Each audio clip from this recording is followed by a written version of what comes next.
আজকে রমজান মাসের ২৯তম রোজা, আজকে সম্ভবত শেষ রোজা, কালকে ঈদ হচ্ছে বাংলাদেশে, আজকে সৌদি আরব ঈদ হচ্ছে, তার মানে এটা একটা ব্যালেন্স আছে, আজকে আগামীকাল বাংলাদেশে ঈদ হবে।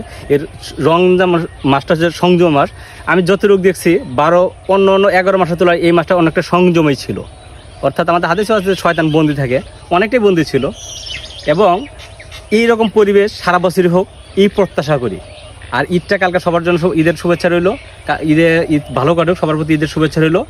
আর সারা বছর এই রোজার মতো সময়টা ভালো কাটুক সেই প্রত্যাশা করি। হিংসা বিদ্বেষ বলে দেশকে এগিয়ে নিয়ে যাওয়ার জন্য, সমাজকে এগিয়ে নিয়ে যাওয়ার জন্য, নিজেকে ডেভেলপ করার জন্য সবাই কাজ করব এই প্রত্যাশা করি সবার প্রতি। এবং আমি নিজেও ভালো কিছু করব সামনের দিনগুলোতে এই প্রত্যাশা করি, সবার কাছে দোয়া চাই। সর্বোপরি রমজানকে কেন্দ্র করে আমরা যে শিক্ষা, সেই শিক্ষার জন্য আরও 11 মাস রান করতে পারি, আরও 11 মাস এটাকে পজিটিভ সেন্সে ব্যবহার করতে পারি।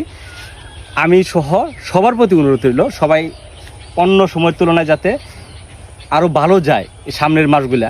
বিগত গত 11 মাস যেরকম গেছে তার চেয়ে যেন এই রমজান মাসকে কেন্দ্র করে পরবর্তী 11 মাস যাতে আর ভালো যায় সেই প্রত্যাশা করি। এবং সবাইকে সবশেষে আগামীকালের ঈদের শুভেচ্ছা রইল। ঈদ মোবারক।